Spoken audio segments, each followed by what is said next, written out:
You're listening to Soundside. I'm Libby Dankman. What if a stranger asked you a question and you actually told them the truth? The whole thing, as difficult and scary as it is. That's what happened to Birdie Chang, one of the main characters of T Kira Madden's new novel, Whidbey. Birdie is on a ferry to Whidbey when a man named Rich asks her about what she'll do once she gets there. And we're going to have the author of this new novel read a short passage. Always, I could default to I don't speak English gestures, the quickest way to be left alone, forgotten. But Rich was frank and direct and didn't regard me with pity. No, he didn't have that pitying scrunch between the eyebrows, the soft tone. It wasn't there. He knew my real name, and speaking to him felt like a challenge, one I shamefully, senselessly wanted to pass. So I had told him the truth. I'm hiding from someone. From a lot of people. Rich fanned the corner of the book with the tip of his thumb, back and forth tightly, like a deck of cards. He looked right at me, unmoved, elbows on his knees. Someone, Rich said. He hurt you, or he wants to? He already did, I said. He's a pedophile. The man who abused Birdie is named Calvin, and Calvin didn't only hurt Birdie, he hurt many other girls too. That's just the beginning of the book. Whidbey is an expansive, detailed, and visceral tale. It makes readers wonder about questions of justice, forgiveness, and unconditional love. And fair warning, it is also challenging, and the author has said that she hopes that reading it feels like staring at the sun. And you just heard the author reading from the opening pages of her book, T Kira Madden. T Kira, welcome. Thank you very much for being here. And I'm really enjoying reading the book. It's been really moving to me so far, and I'm excited to get to sit down with you and talk about it. Thank you so much for having me. I'm thrilled to be here. So before we jump into the book, I wonder, you mentioned before that you want, reading it to feel that sense of staring into the sun. And these are difficult themes. These are things also that touch on really hard events in your own life. Although this is not a memoir, this is a novel. I wonder if you can talk to me about the really thoughtful content warning that you have in the book about it and what your thinking was behind it. Like, how did you want to set up readers for this experience? Thank you so much for that question. I knew from the beginning, as soon as I knew this would be a book and therefore a dialogue in which I want to form a relationship with a reader. I want that reader to trust me and to trust that I'm holding their hand and moving them through an experience thoughtfully. I knew I wanted to have a content warning. I'm a teacher, and so entering the classroom, this is a conversation I've had with students for many years of how one wants to be prepared for a reading experience. And some really like that preparation, they like the heads up, and others don't. So for this book, I chose very specifically on page 1 of this book to have an option to flip to a content warning. So it says, if you'd like to read this, flip to page 300, whatever it is. And there it's not just a bulleted list of what a reader might encounter, but a note from me, the author, so that it feels personal, because to me it should be, where I address, why I made certain decisions, why I chose to render scenes of abuse. I don't believe those scenes are rendered in graphic detail, but why, to me, this book is a book about what happens when people look away from child sex abuse and from trauma. And so that line of wanting it to feel like looking at the sun, I did want to engage a reader with the ask of what does it mean to look at this suffering straight on and to look at what's happened. And so my content warning kind of outlines what that experience might be and why and how I'm also moving in solidarity with survivors of abuse as a survivor myself. As I mentioned, the book is a novel. It is not a memoir. You have a memoir that is out there that people can read. It's called Long Live the Tribe of Fatherless Girls. How would you describe the novel to a reader to kind of set them up in terms of like narratively? What are they going to be dropped into? Is there anything that they should be prepared for before they start reading? Yeah, the novel largely follows 3 women in the aftermath of the murder of one man who's impacted them all.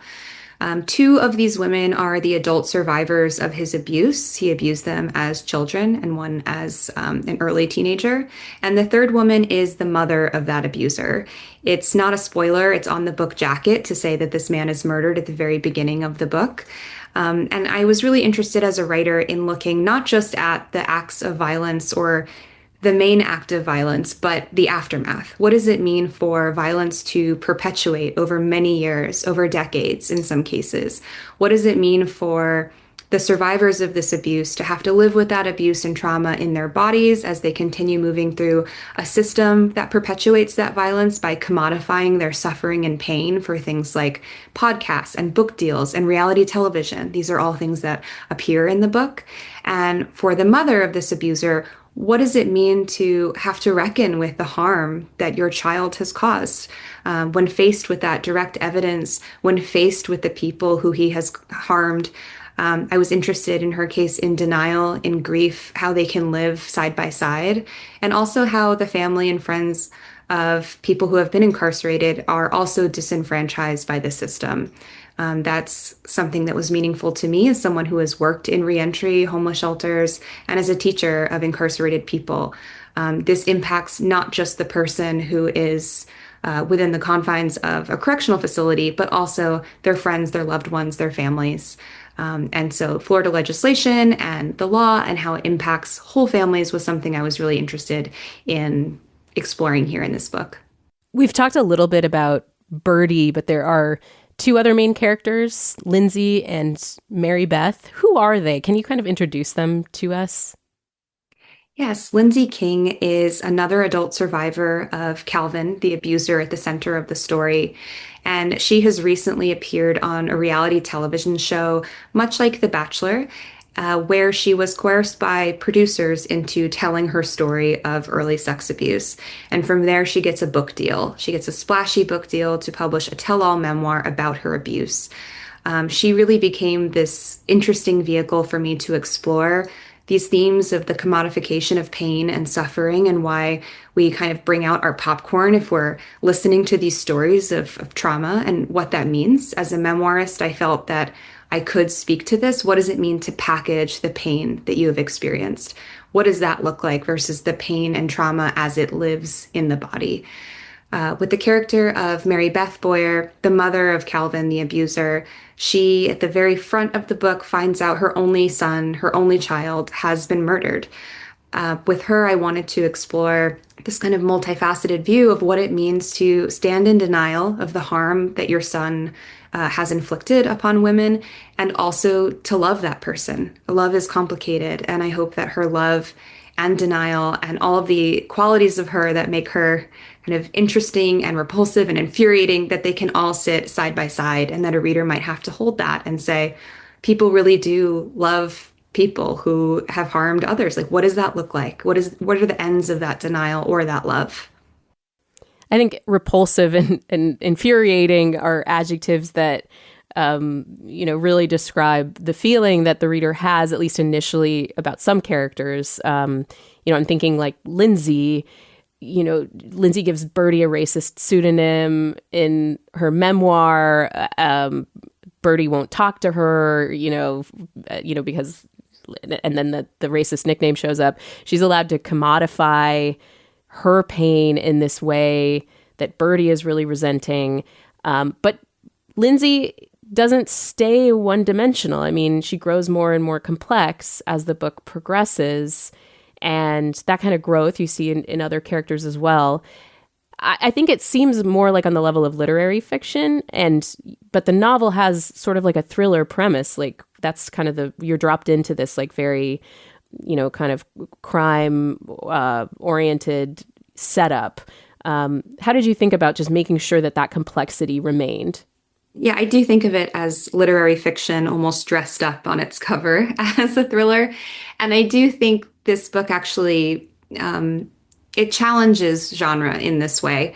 It has a core mystery at its center and also asks, who do we care? What does it take for us to care about the victims versus the perpetrator? And so it's all of those things in one.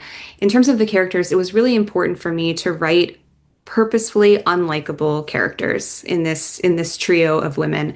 I wanted to challenge the perfect victim narrative, to have readers kind of form their own judgments, to have those moments of discomfort, repulsion, rage, anger at how they're behaving, how they're treating other people, and still ask a reader, but do you care? But do you believe them? What does it mean to have someone who is unreliable, who is, what is, I was I was thinking a lot about the proximity to power, the intersections of privilege when moving through the criminal justice system and the carceral systems. We have one character who is the daughter of an immigrant, an Asian American queer woman. We have another who is a white woman, but who grew up in poverty in South Florida. And then we have Mary Beth Boyer, who can only live in certain areas because of her son, and who has a job at a gas station, a Christmas themed gas station in South Florida. She can't really hold another job. So I'm looking at all of these elements of what make a person, how they're impacted, again, by the actions of one man. And it was important for me that they be full of complications, messiness, rage, addiction. They lie, they aren't always likable in any way. And still we have to ask, but do I believe them? Yeah, the reader is challenged with some of, I think, your core beliefs about forgiveness and empathy, and also what evil is.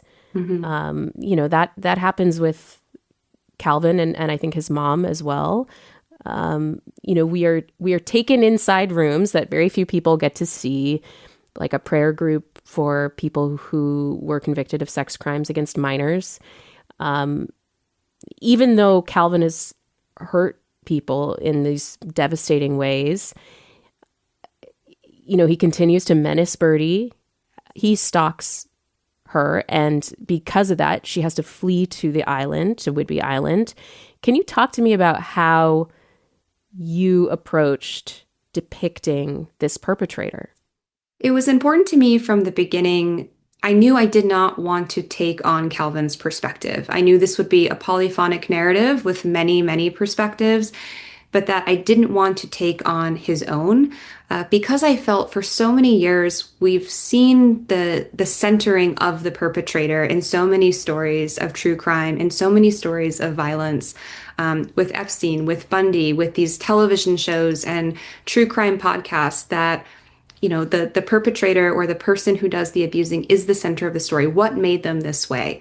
So with my book, it felt really urgent and important to me that it focus on the people who have been impacted by him, the people who remain suffering after he's gone, after the quote unquote problem has been eliminated.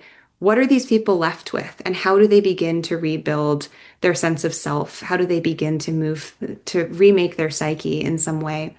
So the only way to really think about the question of Calvin and the character of Calvin was to see him through these many, many points of view. So every single character describes Calvin, their experiences with him, their memories of him, how he looks, the things that they remember him saying, the physical qualities that they remember about him, and also seeing him through his mother's love. That doesn't necessarily paint him as an empathetic character. I'm not asking for that as a writer, but I'm asking you to think about a mother instead. And those two things shouldn't be conflated. But by looking at him through the eyes of these many women and women he harmed, I hope to paint not just a flat villain, not just a cutout paper doll on the page, but actually a dynamic person. I think even evil can be dynamic, even someone who has harmed girls in this way. I still wanted him to kind of leap from the page through others' depictions and memories of him. I'm talking with T Kira Madden. She is the author of Whidbey, a new novel that's out today. Coming up next, more about Madden's inspiration for this book, how extensive research and her own harrowing journey as a survivor of abuse informs the novel's characters. And, of course, she weighs in on Whidbey Island pies. Stay close on KUOW. Welcome back to Soundside. I'm Libby Dankman, and I'm talking with T Kira Madden. Her new novel, Whidbey, is out today. This is a fictional story, but it's inspired by real events in T Kira's life. She was stalked by a man who abused her as a child. And if you're just joining us, this conversation does contain some references to sexual assault, including of children, so please take care while listening. This is not an autobiography, but there are elements of your personal story that you've written out about in your memoir, which mirror some of the themes in the book. And so I'm wondering how you think about memoir versus fiction and how you approached the differences while also being informed by your own experience in order to write a more rich novel. Yeah, so in my first book, the memoir, I wrote one chapter, one section about the early childhood assault that I survived when I was 12 years old. I met up with a senior from my high school who had found me on the internet, and he and another man locked me inside of a car and assaulted me. I wrote about that experience in the first book, and when that essay was published first online on a literary journal before it came out in the book, that man quickly came back into my life. He had recently been released, and he began a vicious stalking campaign, and that stalking case went all the way to federal trial where he was convicted. Moving through that system, having this person from my past return over something that I had written opened up a lot of questions for me. It opened up just so many puzzling moments when I realized that I was considered a credible witness on the stand because I have a master's degree, because I'm a college professor, because I had a book coming out about it, when there are many other victims in this case who weren't considered credible, who aren't in many other cases like mine. And so that's why I really became kind of obsessed with this idea of privilege, that it's not just about who's incarcerated, but also victims and survivors, how they come forward, what makes them believable or likable. These qualities felt so mirrored to, at the same time, publishing this memoir about it and appearing on wonderful shows like this and being able to talk about it and then having some amount of fanfare or applause of like, oh, you're so brave, you're telling this story, while others are kind of subjected to sitting in the dark, changing their name, moving, not being able to hold a job because of these traumas. So I wanted to look at that victim hierarchy as well. I took the seed of that experience and the seed of meeting a stranger on a ferry boat to Whidbey Island who made a very similar proposition as the one that opens Whidbey. And from there, it kind of departed into this fictional space. I wondered, what would it take for a character like Birdie to step outside of herself, to ask for a moment of violence from a stranger, and then to wonder if she is responsible? That's what begins this book. What does it mean for the other characters, the one who has packaged a best-selling memoir and a reality television show, to receive public applause? And what happens when all of these people have to exist in the same story? So I like to write from a place of questions, of unknowables, again, because I worked in the system as a teacher for incarcerated people and in reentry and with homeless shelters and with the families and children of those who were incarcerated. I have sat in a way on both sides of the table. I've been a federal Jane Doe victim, and I've been someone who has worked with the children in foster care of incarcerated mothers and making recordings for them back and forth. So I took fiction as an opportunity to investigate not only characters, but the systems, but the larger systems that play here that I do feel familiar with. I did feel I could bring a reader into some of those rooms you mentioned that not everyone might have access to. I was hoping a reader would not only be entertained by this story, but that they could learn some things about these characters, their experiences, and also the greater systems that allow these experiences to happen. Do you think of yourself as like part novelist, part memoirist, and then also part journalist? You also do this like incredible amount of research. Like you followed a projectionist because one of the characters is a projectionist, and you're like layering this amount of research into what you're writing. Like, is journalism part of your practice, do you think? I would say, well, I have a lot of respect for journalists. I'm not sure I would call myself one, but I would say research is a major part of my process. Whether I'm writing memoir nonfiction or fiction, interviewing many people is always part of my process. One might think, oh, it's memoir. You're just writing from memory. But I interviewed every person in my first book, including the men who had abused me in that car. And that's where the essay came from. One of them had reached out to apologize. And I said, okay, let's have a conversation. What do you have to say? Of course, that backfired, but that's how seriously I take this research of not trying to be the only voice in the room to hold the record of this is exactly how it happened, but to allow other voices and the uneasiness of what we do and don't remember and how imperfect that can be to also exist on the page very purposefully. With fiction, yes, I shadowed the projectionist at Nighthawk Prospect Park in New York. I talked to many gas station attendants who let me work in the gas station and stack the coolers so I could get closer to Mary Beth's job in a gas station. And I took every drive that appears in this book, visited Whidbey Island over a dozen times.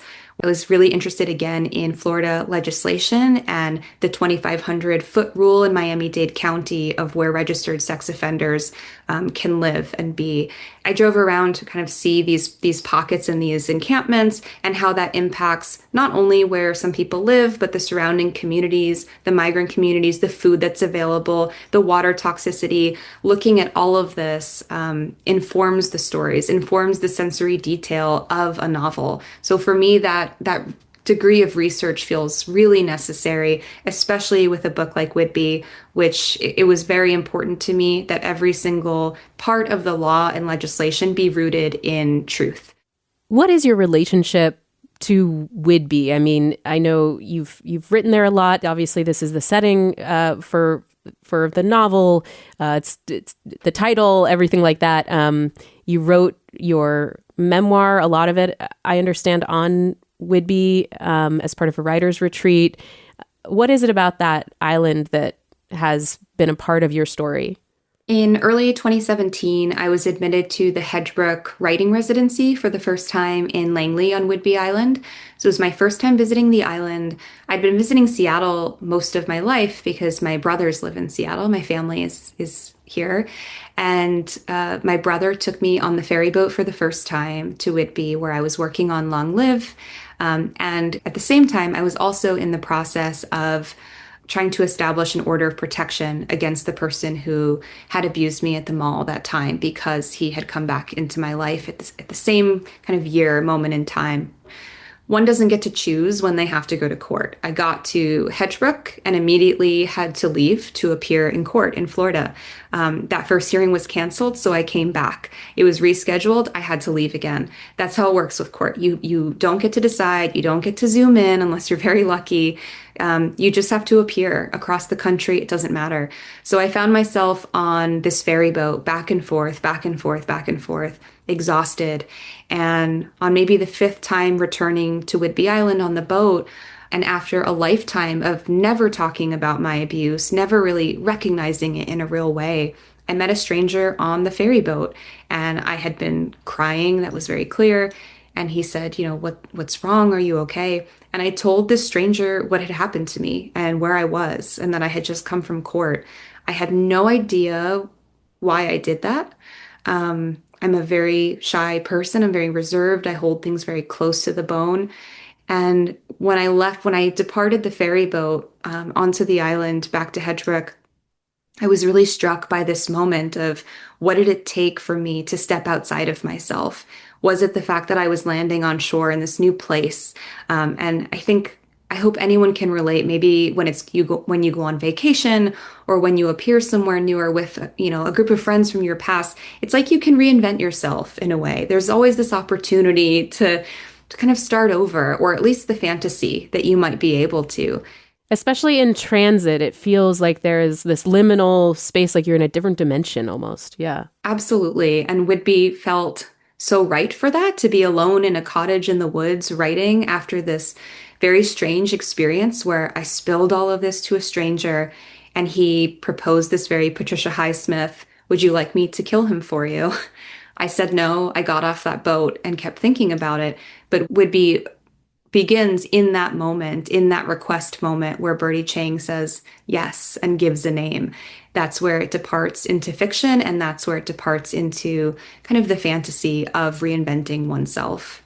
I've returned again many times, at least a dozen times over the course of the past decade, not only for research uh, directly related to the story, but to speak to locals, to speak to everyone on that island who would entertain me, from the person who works at the coffee shop to the ramen shop to those who have been kind enough to host me, to just hear the local dialect, ask questions, get to know the natural world, and to do my best to render a place that I don't belong to respectfully. Did you have pie? Of course. Loganberry pies Nice. and Whidbey pies. Yes, absolutely. That's And I always bring authenticity. one back. I always bring one back for my family in Seattle. It's their number one request. Well, this has just been just such a pleasure talking with you. And again, I'm reading the novel. It is riveting. It is moving. I do want to end on just a note about an acknowledgement in the book, this kind of as a final thought here. And I'm going to read the part of this acknowledgement. It goes, every person and every child harmed not only by individuals, but by the very systems purported to protect them, and to those misnamed, renamed, revised, you are remembered, you are loved. I write always with an open meadow of hope for a more equitable and gentle future, one full of sword fern and jewelweed, and one in which our suffering is no longer commodified, for you, for me, for us. I think right now, especially in our world, I mean, you mentioned Epstein and the revelations about widespread abuse of children, especially who have people who have a lot of power in this world. What does it mean to you for this book to come out right now? And what are your hopes for it? It's very interesting timing. One doesn't decide when they're published. This pub date was decided a very long time ago. So I'm struck by the timing, but also this is not new news, even though this news is coming out right now and it's the center of conversation. What I wanted to say in this book is that this is happening everywhere all the time. It's probably happened to people you know and love. It happens within families, and it's not extraordinary. And so by publishing this book and opening up this conversation, which I feel so lucky and fortunate to have, I hope to give voice to those people who are living with this pain, who have survived these abuses, and to say there's not shame in that. We are not the people who should feel or carry that shame. T Kira Madden is the author of Whidbey. It's a new novel out today. She's also an assistant professor of literature and creative writing at Hamilton College in New York. T Kira, thank you so much for being here. Thank you so much. It was really an honor. And if you want to hear more about Whidbey, T Kira Madden is coming to Seattle to talk about the book. She's going to be in conversation at Elliott Bay Books on March 18th, and we'll share that info on the show page and in the show notes on the podcast. Thanks for listening to Soundside. Don't forget you can listen live on KUOW 94.9 FM Seattle at noon and 8 p.m. Monday through Thursday, or anytime online at KUOW.org or on your favorite podcast app.